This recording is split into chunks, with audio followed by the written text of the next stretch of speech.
Hello दोस्तों, तो कैसे हो आप सभी। मैं ओम शर्मा आप सभी का स्वागत करता हूं हमारे यूट्यूब चैनल चयन मंत्रा पर, जहां आपके चयन के लिए हमारी टीम द्वारा पूरी कोशिश की जाती है कि आप लोग का सिलेक्शन हो जाए। पूरा इफेक्ट दिया जाता है आप लोग के सिलेक्शन के लिए।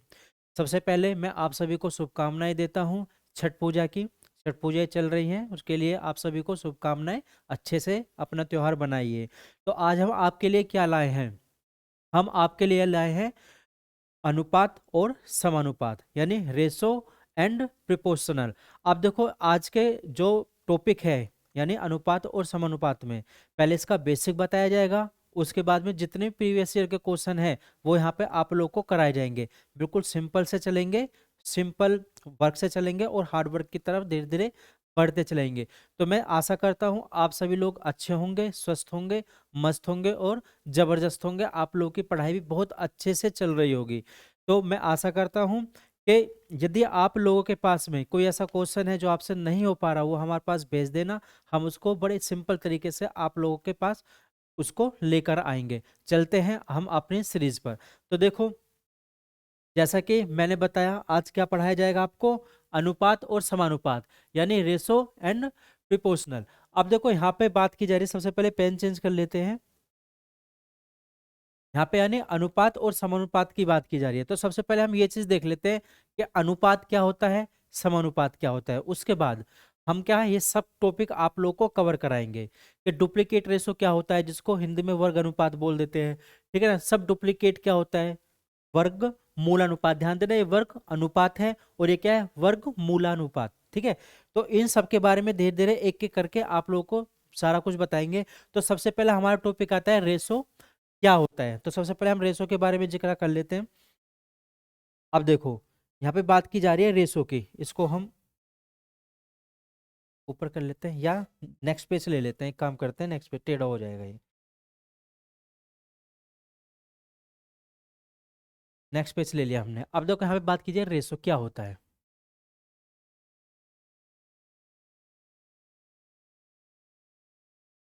ठीक है। रेशो हिंदी में क्या बोल देंगे इसको, अनुपात। अनुपात। अनुपात में ध्यान देना, जब भी दो चीजों का आपस में कंपेयर किया जाता है, जब भी दो चीज होगी उसका आपस में कंपेयर किया जाएगा तो उसको क्या अनुपात बोल देते हैं। जैसे मैंने बोला कि राम की सैलरी, ठीक है, एक्स, और शाम की सैलरी वाई। राम की सैलरी और शाम की सैलरी, इन दोनों के बीच में अनुपात की बात की जाएगी। इसका मतलब क्या हुआ, सैलरी का सैलरी के साथ अनुपात होगा, आदमियों का आदमी का के साथ अनुपात होगा, मैन यानी मेंस का वुमेन का वुमेन के साथ अनुपात होगा, गर्ल्स का गर्ल्स के साथ होगा, बॉयज का बॉयज के साथ होगा। ठीक है। तो ये क्या होता है, अनुपात होता है। टैक्स का टैक्स के साथ होता है। जब भी हम टैक्स देते हैं तो टैक्स का अनुपात टैक्स के साथ किया जाएगा। ऐसा नहीं है कि आप लोग टैक्स का अनुपात आदमियों से करने लगो या लेडीजों से करने लगो, नहीं होता। दो सेम चीज होती हैं, ठीक है ना। समान चीजें होती हैं, उन समान चीजों का जो अनुपात होता है, उनका जो कंपेयर होता है, उसको एक साथ क्या जाता है, उसी को क्या बोल दिया जाता है, अनुपात बोल दिया जाता है। ठीक है। जैसे ए का बी के साथ हमने अनुपात किया। अब यहाँ पे एक कुछ भी हो सकता है, एक कुछ भी हो सकता है, आदमी भी हो सकता है। ठीक है, आदमी भी माने, टैक्स भी माने जा सकते हैं, सैलरी भी मानी जा सकती है। अब हमने माना कि राम की सैलरी कितनी है, 20 है, और शाम की सैलरी कितनी दे दी गई, 30 दे दी गई। अब इन दोनों के बीच में अनुपात निकाल दिया, तो ध्यान देना सैलरी का सैलरी के साथ अनुपात होगा। अब इन दोनों का जब हम अनुपात निकालेंगे तो क्या होगा, अनुपात आ गया इसका 2:3। और अनुपात में क्या होता है, जो सबसे छोटी संख्या होती है ना, कंपेयर करने के बाद जो सबसे छोटा पॉइंट निकल के आता है, वही हम उसको कंपेयर में रखते हैं, यानी अनुपात में हम उन दोनों की चीजों को रखते हैं। तो यहाँ पे उसका सबसे छोटा सैलरी का अनुपात क्या आ गया, 2:3 आ गया। अब जो अनुपात को हम तोड़ते हैं, जब हम अनुपात को तोड़ते हैं तो इसमें जिसकी मल्टीप्लाई 2 में की जाएगी, उतनी की मल्टीप्लाई क्या होगी, 3 में की जाएगी। ठीक है, ये चीज हमेशा ध्यान रखना। जैसे मैंने लिखा 2:3। अब मैंने इसको तोड़ा, यदि मैं इनको तोड़ूंगा तो इसको 2x लिखूंगा और इसको कितना लिखूंगा, 3x लिखूंगा। अब ऐसा नहीं है कि इन दोनों अनुपातों को मैंने तोड़ा तो इसमें x से मल्टीपल कर दिया और इसमें y से मल्टीपल कर दिया, ये नहीं होगा। जितने का मल्टीपल पहले वाले अनुपात में होगा उतने का ही दूसरे वाले में होगा, मतलब मल्टीपल समान संख्या का ही होता है। ठीक है, पहली चीज ये ध्यान रखना। दूसरी चीज ये ध्यान रखना, जैसे मैंने लिखा ए अनुपात बी, क्या मैं ए अनुपात बी को ए बटा बी लिख सकता हूँ? बिल्कुल लिख सकता हूँ, बिल्कुल लिख सकता हूँ, क्योंकि अनुपात जो दिया होगा यानी रेशो जो दिया होगा उसको हम इस फॉर्म में लिख सकते हैं, इस फॉर्म में लिख सकते हैं, और इसी को उल्टा उसी फॉर्म में हम लिख सकते हैं, कोई दिक्कत वाली बात नहीं है, ये हमेशा ध्यान रखना। दूसरी चीज, अब यदि हम बात करें समानुपात की, समानुपात, यदि हम समानुपात की बात करें तो समानुपात को हम कैसे शो करेंगे? समानुपात को हम कैसे शो करेंगे? सबसे पहले मैंने आप लोगों को बताया अनुपात क्या होता है। अनुपात क्या होता है?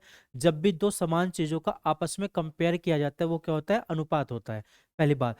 अब समानुपात क्या होता है? जब भी अनुपातों का कंपेयर किया जाता है, बात सही ना। समानुपात क्या हो गया? अनुपात क्या हो गया? जब भी दो समान चीजों का अनुपात किया जाएगा, कंपेयर किया जाएगा। लेकिन जब भी दो स- समान अनुपातों का कंपेयर किया जाएगा, आप ध्यान देना, समानुपात क्या बोल रहे हैं? अनुपातों का कंपेयर करने के लिए बोल रहा है, यानी रेशो का कंपेयर करने के लिए बोल रहा है। जैसे मैंने लिखा ए अनुपात बी, ठीक है ना, समानुपात सी अनुपात डी, ये मैंने यहां पर लिखा। ठीक है, अब ये क्या है यहां पर? ये तो रेशो हुआ ना, यानी अनुपात, ये तो रेशो हो गया, रेशो हो गया। यहां पे ये क्या हुआ? ये भी क्या हुआ? रेशो हुआ, ये भी रेशो हुआ। अब ये भी रेशो और ये भी रेशो, और ये बीच में क्या हो गया? ये बीच में हो गया समानुपात, ये बीच में क्या होगा? समानुपात। अब इस ये जो बीच में समानुपात है, यहां पे भी रेशो, यहां पे भी रेशो, इन दोनों रेशे का यहां पे क्या किया जा रहा है? कंपेयर किया जा रहा है, तो उसी को समानुपात बोलते हैं। बात सही है ना। यानी अनुपात में क्या होता है? अनुपात में दो समान चीजों का कंपेयर किया जाता है।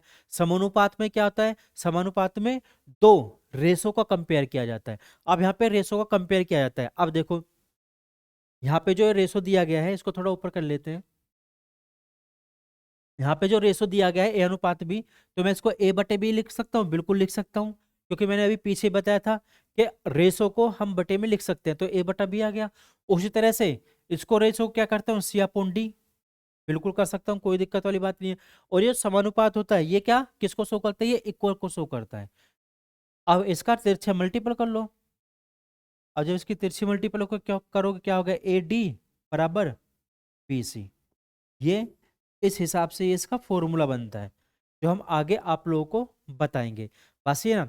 अब देखो यदि यहीं पर हम एक एग्जाम्पल की बात कर लें, कोई एग्जाम्पल ले लेते हैं। मैंने लिखा 2:x समानुपात 5:6, ये लिख लिया मैंने। अब यदि हम इसमें पूछने जाने लगे, क्योंकि एग्जाम में इस टाइप के पूछते हैं कि इसमें x की वैल्यू क्या होगी, अब x की वैल्यू कैसे निकालोगे भाई? भाई मैंने बताया आप लोगों को पीछे ही, जब भी अनुपात में आता है, अनुपात में क्या लिखोगे? इसको 2/x कर दोगे, बिल्कुल कर दोगे। समानुपात क्या क्या हो जाएगा? इक्वल हो जाएगा। इसको क्या कर दोगे? 5/6 कर दोगे, कोई दिक्कत नहीं है। तिरछी मल्टीपल कर लो तो कितना आ जाएगा? 5x इक्वल टू कितना? 6×2 = 12, तो x बराबर कितना आ जाएगा? 12/5। x बराबर क्या आ गया? 12/5। तो यहाँ पे x का मान हमारे सामने निकल के आ जाएगा।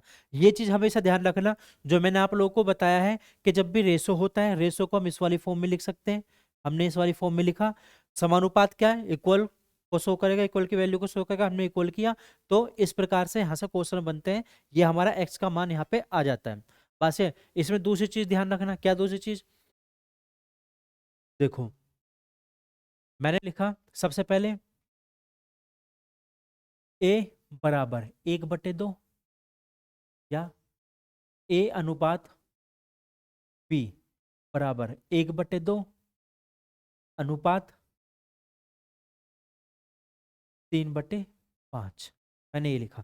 तो सबसे पहले ये ध्यान रखना, रेशो कभी भी बटे में नहीं हो सकता।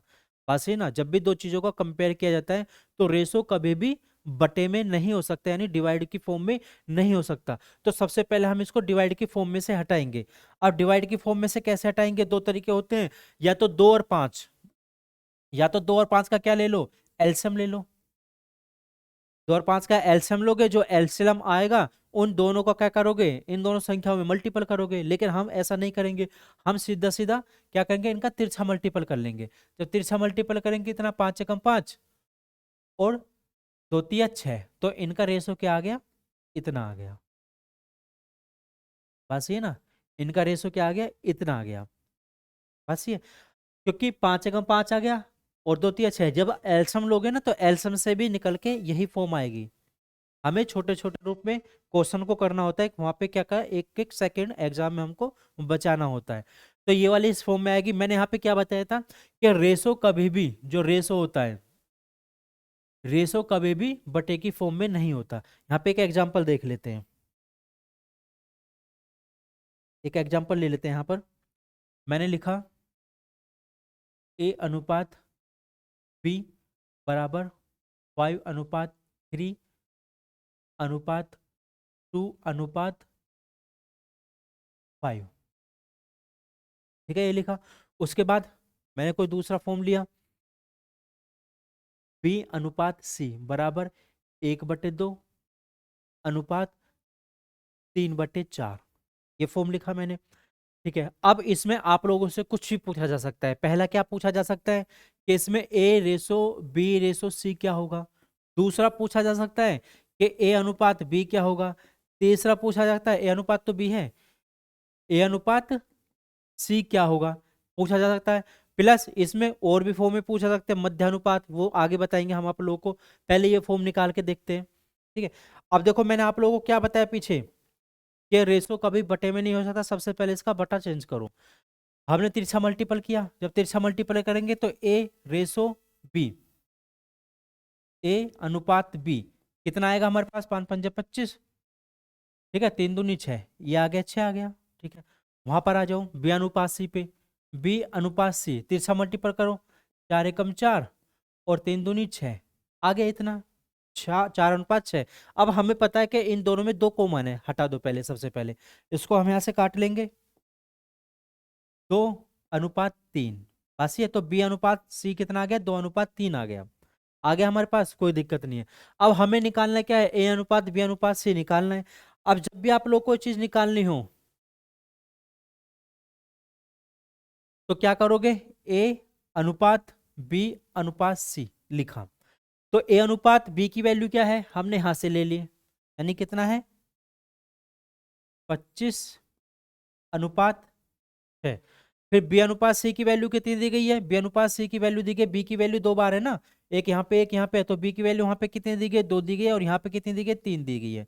अब यहाँ पे 2 तरीके हैं इसको निकालने के, या यहाँ पे जो पड़ोसी लिखा है तो इन खाली जगह जो है उनमें उसका पड़ोसी लिख दो। यहाँ पे कितना आ जाएगा, 2 आ जाएगा, तो यहाँ पे कितना आ जाएगा, यहाँ पे 6 आ जाएगा, क्योंकि इसमें इसका पड़ोसी यहाँ पर 6 है।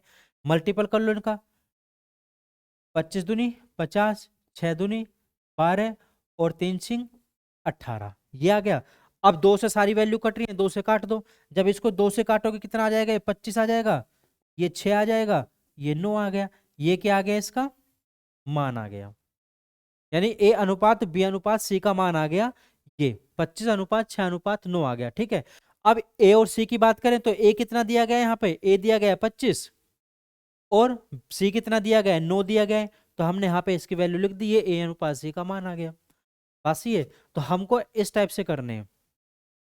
तो आपको मैंने अनुपात बता दिया क्या होता है, और इसमें समानुपात बता दिया क्या होता है। ठीक है, एक एक उसका एग्जाम्पल बता दिया। अब देखो आगे चलते हैं, क्वेश्चन हो गया।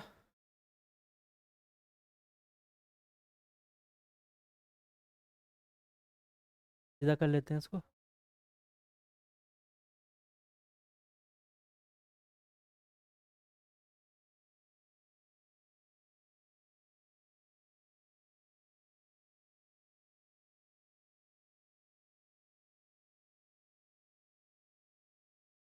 ठीक है, अब देखो यहाँ पे एक चीज पे बात करते हैं कि डुप्लीकेट क्या होता है, सब डुप्लीकेट क्या होता है। अब इन सब पे एक एक बात करते हैं। अब देखो सबसे पहले यदि हम बात करें कि डुप्लीकेट रेशो क्या होता है, मतलब वर्ग अनुपात क्या होता है, तो डुप्लीकेट रेशो कुछ नहीं होता, कोई भी संख्या होती है उस संख्या का उसी संख्या में मल्टीपल करना ही डुप्लीकेट रेशो होता है। जैसे मैंने लिखा डुप्लीकेट रेशो की हम यदि बात करें, डुप्लीकेट रेशो की हम बात करें, मैंने लिखा 3/5, कोई दिक्कत वाली नहीं, 3/5 लिखा।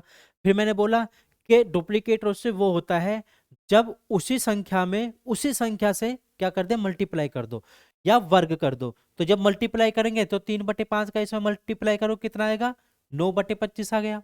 उसी संख्या से उसी संख्या में हमने क्या मल्टीपल कर दिया। या इसका वर्ग कर दो, 3/5 का जब वर्ग करोगे तो कितना आ जाएगा, 9/25, वही चीज आएगी।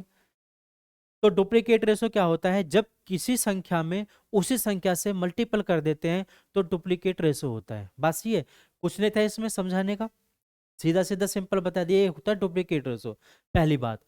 अब यदि बात करें सब डुप्लीकेट रेशो की, सब डुप्लीकेट रेशो मतलब क्या हो गया, वर्ग मूलानुपात, हिंदी में बोल देंगे वर्ग मूलानुपात। अब देखो सब डुप्लीकेट रेशो, यहाँ पे क्या किया गया, वर्ग किया गया था संख्या का, उसी संख्या में वर्ग किया गया था। अब यहाँ पे क्या करना, उस संख्या का रूट कर देना है। जैसे मेरे सामने संख्या है 16/25, बस ये। अब 16/25 से का आप लोगों से पूछ लिया कि इसका सब डुप्लीकेट रेशो क्या होगा, सब डुप्लीकेट रेशो मतलब वर्ग मूलानुपात क्या होगा। तो कुछ नहीं करना, इसका रूट कर देना है। अब हमने रूट करा, कितना आ गया, 4/5। तो ये क्या हो गया, उसका सब डुप्लीकेट रेशो हो गया। बात सही है ना। यहां पर डुप्लीकेट रेशो में वर्ग करना था, तो यहाँ पे सब डुप्लीकेट रेशो में क्या करना था, उसका रूट करना था, सिंपल। अब दूसरी चीज चीज देखो, आता है ट्रिप्लीकेट रेशो, मतलब घन घनानुपात भी कह सकते हैं या घन अनुपात भी कह सकते हैं। सबसे पहले मैं इसको मिटा देता हूं यहां से, ये मैंने यहां से मिटा दिया। सेम वही चीज है, बस यहाँ पे स्क्वायर हो रहा था तो वहां पे क्या हो जाएगा, वहां पे क्यूब हो जाएगा, बस ही ना। क्योंकि यहाँ पे वर्ग की बात की गई है तो यहाँ पे वर्ग हो रहा था, अब यहाँ पे घन की बात है, यहाँ पे घन हो जाएगा। तो यहाँ पे क्या है, ट्रिप्लिकेट, यानी यानी घन अनुपात की बात करें, कोई संख्या दी गई है 2:2/3 संख्या दी गई है। अब इसमें यह बात बोली गई है कि इसका क्या निकाल दोगे, ट्रिप्लिकेट रेशो निकाल दो, ठीक है निकाल दो। ट्रिप्लिकेट रेशो मतलब क्या है, यहाँ पे उसी संख्या का 2 बार मल्टीपल किया जाना था, तो यहाँ पे क्या 3 बार कर दो, यानी इसका क्यूब कर दो। अब इसका क्यूब करोगे कितना आ जाएगा, 8/3 का क्यूब कितना होता है, 27, ये होता है। बस ये है, 3 का क्यूब 27 होता है। अब ये तो हो गया इसका सब ट्रिप्लिकेट। अब यदि सब ट्रिप्लिकेट रेशो यानी घन मूलानुपात की बात करें तो उसका क्या करना पड़ेगा, आपको घनमूल निकाल देना है। कैसे निकाल देना है भाई, आपके सामने कोई संख्या दी गई है, अब हम STR की बात करें, STR मतलब सब ट्रिप्लिकेट रेशो की बात करें, कोई हमारे सामने संख्या दी गई है क्या, 343/64, ये कोई संख्या दी गई है। अब इसमें क्या बोला गया, इसका क्या निकाल दो, सब ट्रिप्लिकेट रेशो निकाल दो। तो इसका क्या कर देना, इसका घनमूल कर देना, यहाँ पे 3 आ जाएगा। तो 343 किसका होता है, 7 का होता है। 64 किसका होता है, 64 4 का होता है। तो इसका क्या आ जाएगा, 7/4 आ जाएगा। ये क्या हो गया, इसका सब ट्रिप्लिकेट यानी घन मूलानुपात आ जाएगा इसका। ठीक है, यहाँ तक कोई दिक्कत नहीं है। अब ये 4 हमारी की पूरी पूरी हो चुकी है, इनमें कोई समझना कुछ है नहीं, बस सिंपल था, कुछ नहीं था इसमें। अब बात आते हैं डायरेक्टली प्रोपोर्शनल पे। अब इसमें हिंदी में क्या बोल देंगे इसको, अनुक्रमानुपाती, और दूसरा है व्युत्क्रमानुपाती। अब व्युत्क्रमानुपाती और अनुक्रमानुपाती दोनों पे बात करते हैं। तो सबसे पहले हम बात करते हैं अनुक्रमानी DP, अनुक्रमानुपाती पे। अब यदि हम अनुक्रमानुपाती की बात करें, अनुक्रमानुपाती की हम यदि बात करें तो इसमें क्या है, यदि एक संख्या A है और दूसरी B है और ये एक दूसरे क्या है, अनुक्रमानुपाती है, तो इसका मतलब क्या हो गया, यदि संख्या A या B दोनों में से कोई सी एक, यदि संख्या B घटेगी तो इसमें A भी घटेगा, यदि संख्या B बढ़ेगी तो उसमें A भी बढ़ेगा। उसी प्रकार से यदि A बढ़ा तो B भी बढ़ेगा, यदि A घटा तो B भी घटेगा। तो इसका मतलब क्या है, जो इफेक्ट A पे पड़ा वही इफेक्ट किस पे पड़ेगा, B पे पड़ेगा, और जो B पे पड़ेगा वही A पे पड़ेगा। इसका मतलब क्या है, इसका मतलब सीधा सीधा यही है कि यदि इसने 10 रुपए कमाए तो ये भी 10 ही कमाएगा, उससे ज्यादा नहीं कमाएगा। यदि ये 20 रुपए कमाएगा वो भी 20 रुपए ही कमाएगा। बस ये सीधे सीधे सिंपल। ये हो गया अनुकर्मानुपाती। अब यदि व्युत्क्रमानुपाती की बात करें, व्युत्क्रमानुपाती, व्युत्क्रमानुपाती की बात करें तो इसमें क्या होता है, इसमें उल्टा होता है। कैसे? मैंने लिखा ए व्युत्क्रमानुपाती 1/b। ध्यान देना, चिन्ह वही रहता है, बस यहाँ पे क्या होता है, बट्टे में आता है, इनवर्स हो जाता है। इसलिए इसको क्या बोला जाता है कि इनवर्सली प्रिपोर्शनल। बस ये बोला जाता है। तो अब इसमें क्या है, यदि हमारा ए बढ़ेगा तो बी घटेगा, यदि हमारा बी बढ़ेगा तो ए घटेगा। अब इसमें उल्टा हो गया, ए बढ़ा तो बी घटा और बी बढ़ा तो ए घटा। अब इसमें क्या होता है, उल्टा हो जाता है। बस ये ना, कुछ नहीं था, सिंपल एकदम। अब चलते हैं अपने क्वेश्चनों पर। अब हम क्वेश्चनों पे चलें तो इसमें अगर कुछ प्रॉब्लम हो, समझ में ना आया हो, तो एक बार जाके पूछ लेना, डिस्क्रिप्शन लिंक में डाल देना, फिर आप लोगों को दोबारा बता देंगे, ठीक है। क्योंकि अभी अनुपात समानुपात में मध्यानुपाती भी पूछा जाता है, तृतीय अनुपाती भी पूछा जाता है, चतुर्थ अनुपाती भी पूछा जाता है, वो सब क्या क्वेश्चन में आप लोगों को कराया जाएगा, ठीक है। फिर भी आप लोगों को एक बार फिर यहाँ पे बता देता हूँ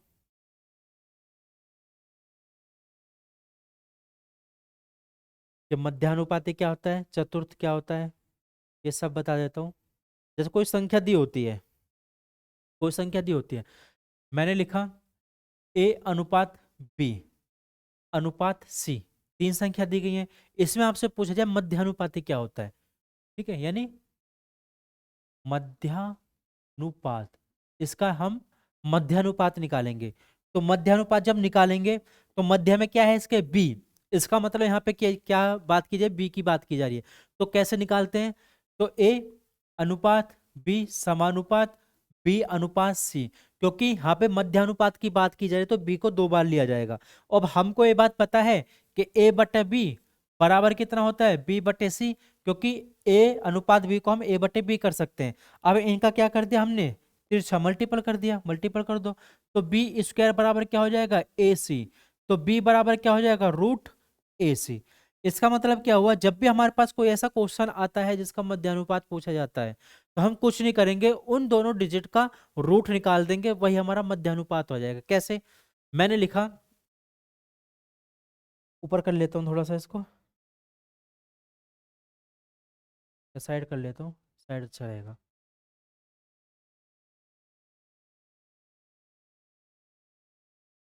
ठीक है। मैंने क्वेश्चन लिखा कि चार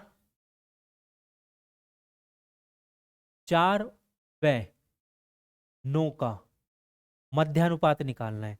4 और 9 का मध्यानुपात, तो कुछ नहीं करना, सीधा रूट के अंदर 4 × 9 कर देना है। 9 चौक कितना आ गया, 36 आ गया, और 36 का रूट क्या होता है, 6। तो इसका क्या होगा, मध्यानुपात आ गया। बात सही है। तो इस टाइप से निकालेंगे। यदि इसमें तृतीय अनुपात पूछा जाता तो तृतीय कैसे निकालोगे भाई, तो हमारे पास में ए अनुपात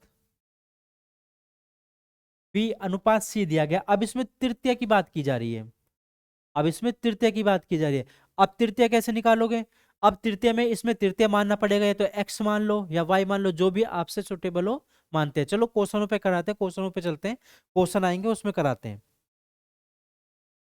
ठीक है। ये बता दिया, यदि इसमें कोई भी प्रॉब्लम हो इन चीजों में तो पूछ लेना एक बार।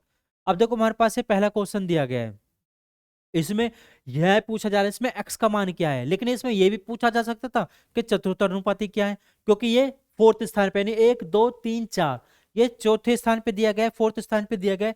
तो इसमें एक्स के स्थान पे पूछा जा सकता कि चतुर्थ अनुपाती क्या है। अब मैंने आप लोगों को पीछे क्लास में बताया था, क्या लिखा है, 14 अनुपात 30 समानुपात 7 अनुपात x, ये तो दिया गया है। अभी पीछे आप लोगों को क्लास में बताया था, जब भी इस प्रकार की डिजिट आ जाती हैं तो हम इसको कैसे लिख सकते हैं, 14/30 समानुपात को इक्वल तो 7/x कर सकते हैं, बिल्कुल कर सकते हैं, कोई दिक्कत नहीं है। इनका क्या कर लो, तिरछा मल्टीपल कर लो, तो कितना आ जाएगा, 14x बराबर 7 × 30, या 7 की डायरेक्ट भी लिख सकते हो। तो x बराबर कितना आ जाएगा, 7 × 30/14। यहाँ तक कोई प्रॉब्लम नहीं होनी चाहिए। काटो, 7 दूनी 14, 2 से काटा, कितनी बार गया, 15 बार। तो x का मान कितना आ गया, 15। तो इसका राइट आंसर क्या हो जाएगा, इसका राइट आंसर 15 हो जाएगा। ठीक है, रेशो में बहुत सिंपल क्वेश्चन आते हैं, ज्यादा हार्ड नहीं होते। ये चीज मैंने भी पीछे बताई थी आप लोगों को, फिर यहाँ पे ये क्वेश्चन के माध्यम से क्लियर हो गया। ठीक है, आगे चलते हैं। अभी हमारा दूसरा क्वेश्चन। अब इस दूसरे क्वेश्चन में क्या पूछा गया है, यदि a अनुपात b समानुपात कितना दिया गया है, 6:11 दिया गया है, b अनुपात c समानुपात 6:7 दिया गया है, तो a अनुपात c पूछा है। ध्यान देना, समानुपात मतलब यहाँ पे इक्वल, ये चीज इक्वल है, क्योंकि मैं पीछे बता चुका हूं कि समानुपात का मतलब क्या है, इक्वल होता है। ठीक है, अब देखो a अनुपात b कितना दिया गया है, 6:11, और फिर दिया गया b अनुपात c कितना दिया गया है, 6:7। ये तो दिया गया है 6:7। ठीक है, तो a अनुपात c इसमें हमसे पूछा जा रहा है। मैं पीछे भी ये चीज बता चुका हूं, जब भी ये चीज निकालेंगे तो कैसे निकालोगे आप, a अनुपात b अनुपात c आप लोगों ने यहाँ पे लिख लिया। अब a अनुपात b का मान क्या है, इसका मान 6 है, और इसका मान कितना दे रखा है, 11 दे रखा है, बस ये। फिर b अनुपात c का b की वैल्यू कितनी यहाँ पे दे रखी है, 6 दे रखी है, और यहाँ पे कितनी दे रखी है, 7 दे रखी है, हमने यहाँ पे लिख लिया। अब यहाँ पे पड़ोसी खाली, यहाँ पे पड़ोसी खाली, या तो आप ऐसे कर लो, पहले मल्टीपल यहाँ पे, फिर मल्टीपल यहाँ पे, फिर मल्टीपल यहाँ पे, ऐसे भी कर सकते हो। कितना, 6 छंग कितना आ जाएगा, 36 अनुपात 11 छिक्का 66 अनुपात, और 11 सत्ते 77। ये या तो ऐसे कर लो, या सीधा सीधा मैंने पीछे क्या बताया था आप लोगों को, इसको हम यहाँ पे मिटा देते हैं। पीछे क्या बताया था कि जो पड़ोस में खाली है, जो जगह खाली है उसके जो पड़ोस में है वो वहां पे लिख दो। तो यहाँ पे क्या खाली है, यहाँ पे 11 खाली है, यहाँ पे 11 है, इसके पड़ोस में 11 लिखा, यहाँ पे इसके पड़ोस में 6 6 लिखा, तो लिखो 6 छंग 36, 11 छिक्का 66, 11 सत्ते 77। और हमें बताना क्या था, ए अनुपात सी, तो ए कितना दे रखा है यहाँ पे, 36, और सी कितना दे रखा है, 77। तो 36 और 77 ए अनुपात सी आ गया, यानी इसका राइट आंसर सी हो जाएगा। ठीक है, कोई दिक्कत वाली बात नहीं, आगे चलते हैं। अब देखो, इसमें पूछ रहे मध्यानुपात। अभी मैंने पीछे बताया था मध्यानुपात कैसे निकालते हैं, यानी 169 और 144 का मध्यानुपात बताना है। मध्यानुपात का मैंने क्या बेसिक बताया था आप लोग को, जैसे ए अनुपात बी, ये तो बताया था, ए अनुपात बी समानुपात बी अनुपात सी, ये तो बताया था। इनका मल्टीपल बराबर, इनका मल्टीपल तो बी स्क्वायर बराबर क्या हो जाता है, ए सी। तो बी बराबर क्या आ जाता है, रूट ए सी। इसका मतलब क्या होता है, रूट के अंदर उन दोनों डिजिट का क्या कर दो, मल्टीपल कर दो। यही तो चीज बताई थी, कर दो फिर। क्या है, रूट 169 गुना 144। ठीक है, और रूट 169 का किसका मान होता है, 13 का मान होता है। 144 किसका होता है, 12 का होता है। अब दोनों को, ये किसका होता है, 13 का होता है, और ये किसका होता है, 12 का होता है, क्योंकि रूट वहां से हट जाएगा। 169 13 का आ जाएगा, और 144 12 का है, तो रूट हमारा हट जाएगा। अब इसका मल्टीपल कर लो, मल्टीपल 12 तिया 36, 3 12 कम 12 और 3 कितने हो गए, 12 और 3 हो गए 15। बस है, तो 156 इसका क्या हो जाएगा, राइट आंसर, यानी ए इसका करेक्ट ऑप्शन हो जाएगा। कुछ नहीं था क्वेश्चन, बहुत सिंपल था। ठीक है, आगे चलते हैं। अब देखो ये क्वेश्चन दिया गया, यदि रेशो में दिया गया है P अनुपात Q अनुपात R बराबर 1:2:4 दिए गए हैं, तो हमारे पास है वैल्यू दी गई, इसका मान कितना होगा। ठीक है, तो P बराबर कितना दिया गया है, 1। ध्यान देना, अनुपात में है तो P बराबर 1, Q बराबर कितना हो जाएगा, Q बराबर हमारा हो जाएगा 2, और R बराबर कितना हो जाएगा, R बराबर हो जाएगा हमारा 4। ये हमारा होगा, कोई दिक्कत वाली बात नहीं है। अब रूट के अंदर वैल्यू दी गई है, क्या दी गई है, 5 P square plus Q square plus R square, ये तो दी गई है। अब इसमें इसका मान रख दो सीधा सीधा। भाई पी का कितना दिया गया है, 1, पी का 1 दिया गया है, यानी 5 गुना 1, 1 की पावर कितनी भी हो एक ही होता है, प्लस क्यू का मान कितना दिया है, 2, और 2 की पावर 2 दिया गया तो कितना आ गया, 4, प्लस आर का मान कितना दिया गया, 4, 4 की पावर 2 कितना हो गया, 16। तो 16 और 4 कितना हो गए, 20, और ये 5 आ जाएगा, टोटल कितना होगा 25। और 25 में 25 किसका होता है स्क्वायर रूट, तो 5 का। तो राइट आंसर क्या हो गया इसका, यानी सी ऑप्शन इसका करेक्ट हो जाएगा। जैसा क्वेश्चन ने लिखा हमने वैसे ही कर दिया। ठीक है, आगे चलते हैं। अब क्वेश्चन, दो संख्या दी गई, दो पूर्ण संख्याओं के बीच का अंतर 110 है और संख्याएं 2:7 के अनुपात में हैं, तो दोनों संख्याओं का योग ज्ञात करो। या तो इसको x मान के कर लो या बिना x से कर लो। कैसे भाई, दो संख्या दी गई है, हमने मान लिया अपनी तरफ से a अनुपात b दिया गया है, कितना दिया गया है 2:7 दिया गया है। ठीक है, 2:7 दिया गया है। अब इनको हमने तोड़ा तो a बराबर कितना आ जाएगा 2x, तो b बराबर कितना आ जाएगा 7x। ये तो दिया गया है। इसने क्या बोला है कि दो पूर्ण संख्याओं का अंतर, तो हमने बड़ी संख्या को छोटी में से घटाया, तो जब घटाया कितना आ गया 5x। 5x का मान कितना दिया गया है 110 दिया गया है, इक्वल टू, तो x बराबर कितना आ जाएगा, x बराबर आ गया हमारा 22। 5 का 110 में भाग किया तो कितना आ जाएगा 22 आ जाएगा। अब पूछा क्या है इसमें, उन दोनों संख्याओं का योग, तो योग कितना आएगा 7 और 9 कितने हो गए, 7 और 2 कितने हो गए 9x, और x का मान कितना दिया गया 20, कितना आ गया 20 नहीं 22, कितना आ गया 198। तो इसका 198 राइट आंसर हो जाएगा। तो ये भी तो हो गया x मान के करने पर। और यदि x ना मानना हो तो कैसे करेंगे भाई, क्वेश्चन में दिया गया है दो पूर्ण संख्याओं के बीच का अंतर 110 है, कोई दिक्कत वाली बात नहीं, और उन दोनों की संख्याओं का अनुपात इतना है। तो अंतर देखो इन दोनों में कितना है, 5 का अंतर है ना, 5 का अंतर यहाँ पे, 5 यूनिट का अंतर यहाँ पे किसके बराबर दिया गया है 110 के बराबर, यानी 5 यूनिट का अंतर 110 के बराबर दिया है। तो एक यूनिट का अंतर कितने के बराबर होगा 22 के बराबर हो गया। 5 का 110 में भाग दिया तो 22 आ जाएगा। हमें क्या बताना, उनका योग बताना है, यानी 7 और 2 का योग, यानी 7 और 2 कितना हो गए 9। एक यूनिट का मान 22 है, तो 9 का कितना हो जाएगा, इतना हो जाएगा, 9 का मल्टीपल कर दो यानी 198।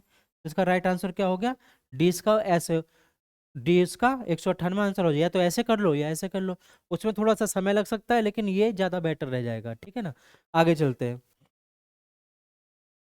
अब देखो क्वेश्चन है, इसमें क्या पूछा जा रहा है, किरण, शांतनु और शशांक की कुल आयु 93 यानी 93 वर्ष है। ठीक है, कोई दिक्कत नहीं है। 10 वर्ष पहले उनकी आयु का संबंधित अनुपात इतना था, 2:3:4 के अनुपात में था। शशांक की वर्तमान आयु क्या है। अब देखो शशांक कहाँ पर है, ये है शशांक यहाँ पर। ठीक है, शशांक की पूछा है, तो उसमें जो अनुपात दिया गया है देखो, कैसे किरण कर लिया हमने, एस से शांतनु कर लिया, और एस ए से शशांक कर लिया। ठीक है, इनका जो अनुपात दे रखा है वो कितना दे रखा है अनुपात, 2:3:4 ये दे रखा है, कोई दिक्कत वाली बात नहीं। फिर क्या बोला गया है कि इन तीनों की कुल आयु 93 वर्ष है। 10 वर्ष पहले उनका अनुपात इतना था। ध्यान देना, ये अनुपात 10 वर्ष पहले था। ये अनुपात कब था, ये 10 वर्ष पहले का अनुपात है। अब देखो वर्तमान में कितनी आयु है इसमें 93, 93 वर्ष इनकी वर्तमान में आयु यानी प्रेजेंट 93 वर्ष। अब 10 वर्ष पहले इनकी आयु का योग कितना रहा होगा भाई, 10 इसमें से घटा होगा, 10 इसमें से घटाओ, 10 इसमें से घटाओ, यानी 30, यानी 30 वर्ष हमने इसमें से घटाया। जब 30 वर्ष हमने इसमें से घटे कितना आएगा 63 वर्ष, यानी 10 वर्ष पहले, 10 वर्ष पहले उनकी जो आयु का योग था 93 था। कैसे भाई, आप बोलोगे सर 10 ही तो 10 वर्ष पहले है तो 10 ही घटाओ ना। मैंने बोला कि 10 वर्ष पहले भाई एक आदमी में से तो 10 घटेगा, ए में से, यानी इसमें से हमने किरण में से 10 घटा दिया तो कितना बचा, कितने बचेगा यहाँ पे 83 बचेगा। अब इसमें से तो 10 घटाए, इन दोनों में से कौन घटाएगा, इन दोनों में से तो भी घटाना पड़ेगा, क्योंकि इनकी आयु उतनी की उतनी थोड़ी रहेगी। 10 वर्ष पहले 10 वर्ष कम ही तो जाना पड़ेगा। तो हम 10 वर्ष पीछे गए तो तीनों में से 10 हमने घटाया 30 आ गया, तो कितना गया 63। तो 10 वर्ष पहले, यानी 10 वर्ष पहले इनकी आयु का योग कितना था 63 था, 63 वर्ष था। तो ये 10 वर्ष पहले का अनुपात दिया गया है, तो इनका योग इसके बराबर हो गया, यानी 4 3 7 और 2 कितने हो गए 9, यानी 9 यूनिट का मान कितना हो गया 63 हो गया। 9 यूनिट का मान कितना हो गया 63 हो गया। तो 1 यूनिट का मान कितना हो गया 9 सत्ते 63 यानी 7, 1 यूनिट का मान 7 हो गया। ठीक है, यानी 1 यूनिट का मान 7 है और इसमें शशांक के बारे में पूछा गया है, तो 4 यूनिट का मान कितना हो गया? 28। यानी 10 वर्ष पहले शशांक की आयु 28 वर्ष थी। बात सही ना? 10 वर्ष पहले शशांक की आयु 28 वर्ष थी, लेकिन इसमें वर्तमान पूछा है। ये तो हमने पिछला निकाला है ना, क्योंकि ये रेशो पिछले वर्ष का दिया गया, 10 वर्ष पहले का दिया गया है, तो 10 वर्ष पहले उसकी आयु कितनी थी? 28 थी। अब वर्तमान में यानी 10 वर्ष बाद उसकी आयु कितनी हो जाएगी? 10 और जुड़ जाएगा तो कितनी हो जाएगी? 38। तो इसका राइट आंसर क्या हो गया? डी इसका करेक्ट हो जाएगा। बात सही है, सिंपल था, क्वेश्चन में कुछ नहीं था, केवल समझाना था। आगे चलते हैं। अब देखो रानी की बात आगे। रानी और मोनी की वर्तमान आयु के बीच में अनुपात इतना दिया गया है, रानी और मोनी। यदि मोनी रानी से 4 वर्ष बड़ी है तो 4 वर्ष बाद रानी और मोनी की आयु का अनुपात क्या होगा? सेम लगभग वैसे ही क्वेश्चन है। इसमें क्या बोला गया? रानी दिया गया है और मोनी दिया गया है, इनकी आयु का अनुपात कितना दिया गया है? 6:7 दिया गया है, 7 दिया गया है। अब इसने क्या पूछा है? यदि मोनी रानी से 4 वर्ष बड़ी है, अब ध्यान देना, इन दोनों का अनुपात इतना दिया गया है, ठीक है, कोई दिक्कत वाली बात नहीं है। अब यहाँ पे अनुपात ज्यादा किसका है? यानी मोनी का अनुपात है, यानी मोनी रानी से बड़ी है। लेकिन मोनी रानी से जो बड़ी है, यहाँ पे कितना बड़ी है? 1 यूनिट ही तो बड़ी है, 1 यूनिट ही तो बड़ी है। यहाँ पे 1 यूनिट बड़ी है, लेकिन वो क्या बोल रहा है? 4 वर्ष बड़ी है। इसका मतलब क्या है? 1 यूनिट का मान कितना हो गया? 4 वर्ष हो गया। 1 यूनिट का मान 4 वर्ष हो गया। तो यदि इनकी आयु का अनुपात देखें, 1 यूनिट का मान 4 है, तो 6 का कितना हो जाएगा? 6 चौक 24, अनुपात 7 चौक 28, इतना ही तो हुआ। तो इनकी आयु वर्तमान में कितनी है? रानी की 24 हो जाएगी, मोनी की 28 हो जाएगी। लेकिन वो क्या बोला? 4 वर्ष बाद इनकी आयु का अनुपात। तो 4 वर्ष बाद, ये 4 वर्ष वर्तमान में 24 की है, तो 4 वर्ष बाद कितनी हो जाएगी? 28 की। ये वर्तमान में 28 की है, तो 4 वर्ष बाद कितनी हो जाएगी? 32 की। तो आयु का अनुपात इतना होगा। अनुपात निकालने के लिए क्या करो अब इसमें? किससे? वो कर दो, भाग कर दो, 2 से भाग करेंगे 14 आएगा, 4 से कर दो सीधे 4, 4 से भाग करें 4 सत्ते 28 और 4 अट्ठे 32, यानी 7:8। तो इसका बेस का करेक्ट आंसर हो जाएगा। बस ये है, सिंपल। कुछ नहीं तो क्वेश्चन में आगे चलते हैं। अब देखो दो संख्याएं दी गई हैं, दो संख्याएं 3:5 के अनुपात में है। यदि प्रत्येक संख्या में 10 की वृद्धि की जाए तो अनुपात इतना हो जाता है। दो तरीके से कर सकते हैं। कैसे? पीछे मैंने बताया था, जब भी अनुपात हटाते हैं तो दोनों में समान संख्याओं का मल्टीपल किया जाता है। ठीक है, कैसे? भाई दो संख्या दी गई है, एक ए दी गई है, ए अनुपात बी दी गई है। इनका रेशो कितना दिया गया है? 3:5। ए और बी हमने अपनी तरफ से मान लिया। ठीक है। अब यदि मैं इसको हटाऊं तो ए बराबर कितना हो जाएगा? 3x। यदि इसका x का मल्टीपल यहाँ पे क्या है, तो y बी में भी उतने का मल्टीपल करना पड़ेगा, 5x। ठीक है, इतना दे रखा है। यदि ये क्या बोला है? प्रत्येक संख्या में 10 की वृद्धि कर दो। भाई इसमें भी 10 की वृद्धि कर दो, 3x + 10 बटे 5x + 10। तो दोनों में वृद्धि कर दी। बटा मैंने क्यों लिखा? क्योंकि वो बोला है अनुपात इतना हो जाता है, तो अनुपात, इसका मतलब बटे का मतलब अनुपात ही होता है, ये ध्यान देना। पीछे ही बता चुका हूं। तो कितना होता है? इतना हो जाता है, 5/7 हो जाता है। अब इसको सोल्व करो, मल्टीपल करो, एक्स का मान आ जाएगा। लेकिन क्या प्रॉब्लम होगी? ये काफी ज्यादा लंबा हो जाएगा, क्योंकि हमको ऐसे नहीं करना। करना कैसे? अब ये चीज देख लो। मैं इसको यहाँ से मिटा देता हूँ। ठीक है, यहाँ से हमने मिटा दिया। अब देखो ए और बी का अनुपात दे रखा है 3:5 दे रखा है। ठीक है, कोई दिक्कत नहीं है। उसके बाद क्या होता है? 10 की वृद्धि कर देते तो उनका अनुपात कितना होता है? ये होता है, हो जाता है 5:7 हो जाता है। ये तो भी ए अनुपात बी का ही अनुपात है, ये भी अनुपात बी का, ये भी अनुपात बी का। बस फर्क इतना है कि जब इसमें 10 जोड़ा तो 5 आ गया, जब इसमें 10 जोड़ा तो 7 आ गया। इसका मतलब यहाँ पे कितने की वृद्धि हो रही है? 2 की। यहाँ पे भी कितने की वृद्धि हो रही है? 2 की। इसका मतलब 2 यूनिट की वृद्धि हो रही है। 2 यूनिट की वृद्धि होने पर 10 की वृद्धि हो जाती है, क्योंकि उसमें 10 की वृद्धि बोला है, यहाँ पे 2 की हो रही है। तो 1 यूनिट का मान कितना हो गया? 5 हो गया। 1 यूनिट का मान 5 हो गया। इसमें पूछा क्या गया है? तो संख्या क्या है? तो संख्या बता नहीं है भाई। 1 यूनिट का मान 5 है, तो 3 का कितना हो जाएगा? 3 पंजे 15। 5 का कितना हो जाएगा? 5 पंजे 25। तो कितना आ जाएगा? 5:15:25। वे संख्याएं पूछी गई हैं, तो वे संख्या, क्योंकि मूल संख्या तो हमारी यही है, तो इसमें क्या मल्टीपल कर दिया हमने, तो 15:25 आ गया। इसका राइट आंसर बी हो जाएगा। ठीक है, आगे चलते हैं। ये भी अच्छा क्वेश्चन है। इस क्वेश्चन में क्या पूछा गया है? दो व्यक्तियों की मासिक आय दी गई है 2:3 के अनुपात में। ठीक है, और उनका मासिक खर्च 5:9 के अनुपात में है, यदि उनमें से प्रत्येक व्यक्ति माह में 600 रुपये बचाता है तो उसकी मासिक आय कितनी है? भाई व्यक्ति की इनकम कब होती है? इनकम बराबर क्या होता है, यहाँ पे लिखो, इनकम बराबर क्या होता है? एक्सपेंडिचर प्लस सेविंग, यही तो होता है। यदि हम इनकम में से सेविंग घटा देते हैं तो क्या आता है? एक्सपेंडिचर ही तो आता है हमारा, ये तो आता है। ठीक है, इसको दो तरीके से करेंगे, दोनों तरीके बताऊंगा। सबसे पहले ये तरीका, बेसिक तरीका देखो भाई, दो व्यक्ति दिए गए हैं, एक ए दिया गया है और एक क्या दिया गया है? बी दिया गया है। इन दोनों के इनकम का अनुपात दिया गया है 2:3। कितना दिया गया है? 2:3। ठीक है, फिर क्या बोला है इसमें? तो यदि मैं इसको हटा दूं तो ए की इनकम कितनी हो जाएगी? 2x। बी की इनकम कितनी हो जाएगी? 3x।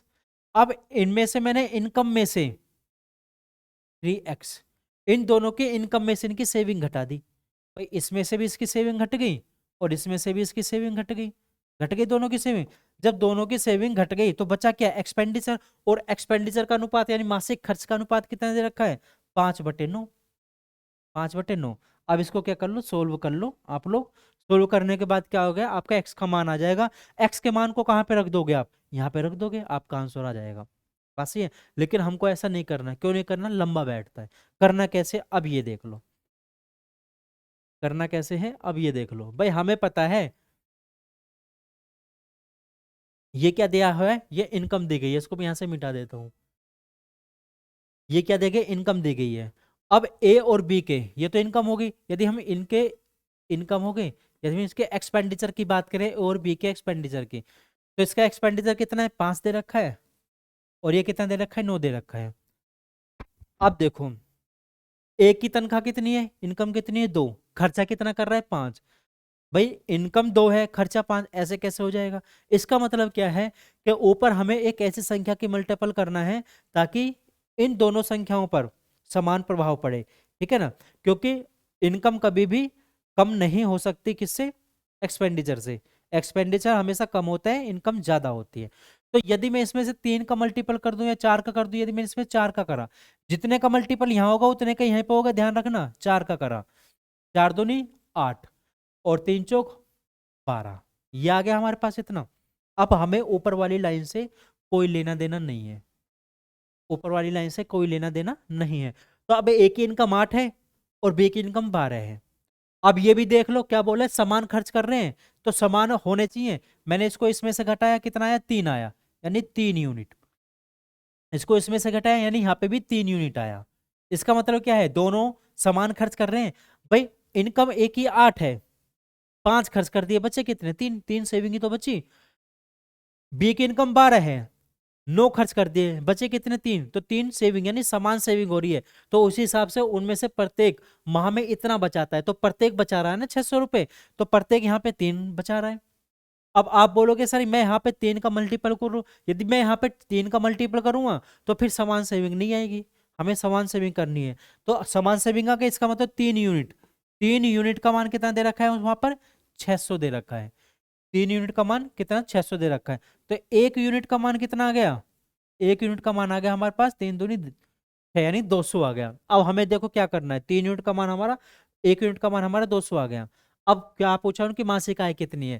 तो इसकी मासिक आय कितनी है? 8। तो इसमें 8 का मल्टीपल कर दो, कितना आ गया? 16। बस ये। और बी की कितनी है? 12। तो इसमें 12 का मल्टीपल करो, 12 दूनी 24, कितना आ गया? 24। ठीक है, 12 है ना, 12 दूनी 24। अब देखो इसमें कौन सा मैच हो रहा है? ये मैच नहीं हो रहा, 12 18 मैच नहीं हो रहा, 12 16 और 24 मैच हो रहा है। तो इसका राइट आंसर क्या हो जाएगा? सी इसका करेक्ट आंसर हो जाएगा। ठीक है ना, बिल्कुल सिंपल तरीके से, कुछ नहीं था। ये ज्यादा बेटर रह जाएगा आपको एक्स वाले से। ठीक है, आगे चलते हैं। अब देखो क्या पूछा गया है, सिंपल क्वेश्चन है, कुछ नहीं है क्वेश्चन में। दो संख्याएं एक तीसरी संख्या से क्रम से 20% और 50% अधिक हैं। ठीक है, दोनों संख्याओं का अनुपात हमें बताना है। भाई उसमें बोला दो संख्या एक तीसरी संख्या से, हमें नहीं पता पहली संख्या कौन सी है दूसरी कौन सी है। पहली, दूसरी और तीसरी हमें पता है कि तीसरी संख्या से इतना अधिक है। हमने अपनी तरफ से मान लिया भाई तीसरी संख्या कितनी है? 100 है। 100 हो गई तीसरी संख्या, ठीक है, कोई दिक्कत नहीं है। तो क्रम से 20 और 50% अधिक है 100 से। यानी ये वाली 20% अधिक है, यानी 100 से 20% अधिक है, ये कितनी हो जाएगी 120। ये 50% अधिक है तो कितना हो जाएगा 150। हो गया। तो दोनों संख्याओं का अनुपात निकालना है, दोनों संख्याओं को निकाल दो, अनुपात निकालो। 120 अनुपात 150, इन दोनों का अनुपात निकालना है। 0 से 0 कट की, 3 से कटा 3 चौक 12 और 3 से कटा 3 पंजे 15, तो कितना आ गया 4:5, इसका राइट आंसर हो जाएगा, अनुपात 5। तो इसका सी करेक्ट आंसर हो गया। ठीक है, क्वेश्चन में कुछ नहीं था, सिंपल था एकदम। आगे चलते हैं। अब देखो इसमें क्या बोला जा रहा है, एक धनराशि को ए बी सी डी के बीच में इतने के अनुपात में वितरित किया गया। ठीक है, यदि सी को रुपए डी से 1000 रुपए अधिक मिले तो इसमें बी का हिस्सा हमको बताना है। जैसे क्वेश्चन ने बोला है, तो ए अनुपात बी अनुपात सी अनुपात डी, इनका रेशो कितना दिया गया है, रेशो दिया गया 5:2:4:3। ठीक है, इसने क्या बोला है, सी को डी से 1000 रुपए अधिक मिले, सी को डी से, तो सी को डी से मिल रहे हैं ना, यानी डी के पास ज्यादा रुपए है, तो यहाँ पे कितने रुपए अधिक हैं, तो 1 यूनिट अधिक दे रखी है, 1 यूनिट अधिक दे रखी है, यानी 1 यूनिट का मान वहां पे कितना दे रखा है, 1000 रुपए दे रखा है। 1 यूनिट का मान 1000 रुपए हो गया, तो उसमें बी का हिस्सा पूछा है। 1 यूनिट का मान 1000 है, हमें 2 यूनिट का मान निकालना है, तो 2 का मल्टीपल कर दो, इसमें कितना आ गया सीधा 2000। तो इसका राइट आंसर क्या हो गया, डी इसका करेक्ट हो जाएगा, सी 2000। सी इसका करेक्ट हो, कुछ नहीं था क्वेश्चन में, सिंपल था। कुछ भी पूछा जाए 1 यूनिट का, इनके तीनों का योग पूछा जा सकता था, तो तीनों को हमने, चारों को हमने जोड़ा, चारों का योग जब पूछेंगे चारों को जोड़ा, 1 यूनिट का मान 1000 है, तो इसमें चारों के योग का मल्टीपल कर दिया, चारों का भी आ सकता था। ठीक है, आगे चलते हैं। ये भी अच्छा क्वेश्चन है।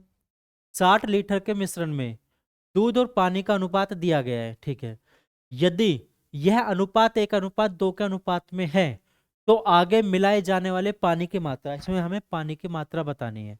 60 लीटर का मिश्रण दिया गया है, उसका अनुपात दिया गया है, तो हमें इसमें क्या पानी मिलाना है, पानी मिलाने के बाद उसका अनुपात 1:2 होना चाहिए। देखो भाई 60 लीटर का मिश्रण दिया गया है, ठीक है, कोई दिक्कत वाली बात नहीं है। इस 60 लीटर के मिश्रण में क्या क्या है, दूध है यानी मिल्क है, और पानी है, और वो भी किस अनुपात में दे रखा है, 2:1 के अनुपात में दे रखा है, यानी 2 और 1 3, 3 यूनिट का मान कितना दे रखा है, 60 दे रखा है, 3 यूनिट का मान 60 है, तो 1 यूनिट का मान कितना होगा, 20 हो गया।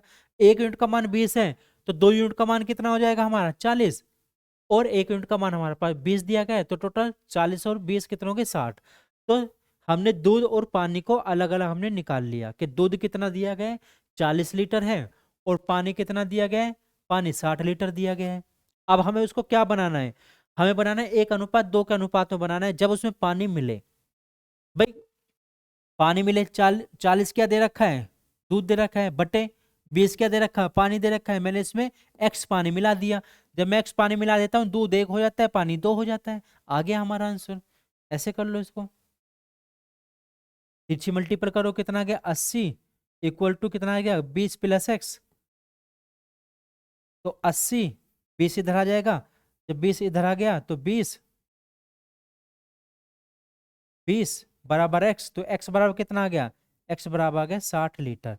इसका मतलब क्या है, डी इसका आंसर हो जाएगा, कि पानी कितना मिलाया जाना पड़ेगा, उसमें 60 लीटर का पानी मिलाया जाना पड़ेगा। बस ये आगे चलते हैं। तो हमारे क्वेश्चन यहीं तक थे। आप लोगों को हमारी क्लास कैसी लगी जरूर बताना, लाइक और सब्सक्राइब करना बिल्कुल मत भूलना।